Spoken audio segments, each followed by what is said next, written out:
শতভাগ প্রশ্নবিদ্ধ হয়। আমি আপনার সাথে একমত যে এইরকম যদি কোনো বিষয় হয় তাহলে তো অবশ্যই আমাদের ট্রাইব্যুনাল নিয়ে প্রশ্ন উঠে, আমাদের ইমেজ সংকট হয় এবং এইগুলি এটা তো সঙ্গত কারণেই যে এরকম প্রশ্ন উঠবে কেন। আমার পিরিয়ডে, আমার কর্মকালে কোনো প্রসিকিউটর যদি তার বিরুদ্ধে বিন্দুতম কোনো দুর্নীতির অভিযোগ ওঠে, সাবস্টেন্টিভ কোনো অভিযোগ যদি আমি পাই, আমি তাকে স্পেয়ার করব না। এবং এটা আমি এই মেসেজটুকু আমরা প্রথমবার যখন আমরা আমাদের প্রসিকিউশন টিমের সাথে যখন আমরা বৈঠক করেছিলাম, প্রত্যেক প্রসিকিউটরকে আমি একই কথা বলেছি যে আমার সাথে যদি আপনারা কাজ করতে হয় নির্লিপ্তভাবে সকল লোভ লালসার ঊর্ধ্বে উঠে এখানে বসে কাজ করতে হবে, আর না হয় আপনারা যদি কেউ এখানে কাজ করতে আপনাদের সেইভাবে না পারেন আপনারা চলে যেতে পারবেন। যে নিউজটা আমরা পেয়েছি এটা একটা সিরিয়াস অভিযোগ।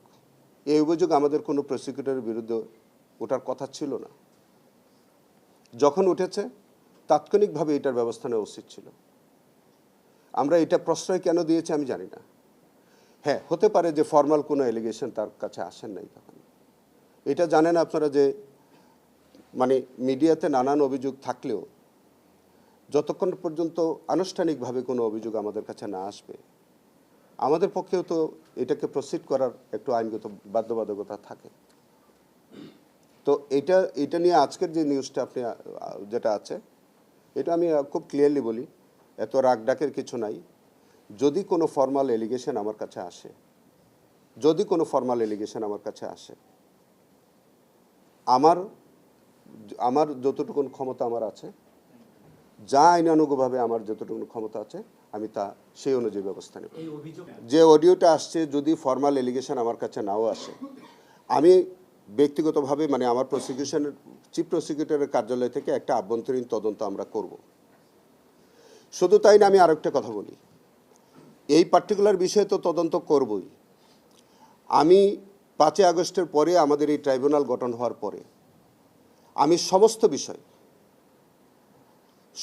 বিষয় আমি আমার আভ্যন্তরীণ একটা কমিটি গঠন করে আমি সবটাই তদন্ত করে দেখব। কোনো অনিয়ম পেলে সেটা আমি আমার কর্তৃপক্ষের কাছে আমি রিপোর্ট দেব। আমাদের এখানে একটা ইনভেস্টিগেশন রিপোর্ট সাবমিট করলেই আমরা এই রিপোর্টটা গ্রহণ করতে বাধ্য না। আমরা সেটাকে আবার চেক করি, কাউন্টার চেক করব, সেটা আইনে বলা আছে। এখন ধরেন এই রিপোর্টটা যদি একাধিকবার যদি ফেরত গিয়ে থাকে, আমরা ধরে নেব আপাতত যে এইটা হয়তো কাউন্টার চেক করে তাদের মধ্যে কোনো অসঙ্গতি পেয়েছে, সেই কারণে হয়তো গেছে।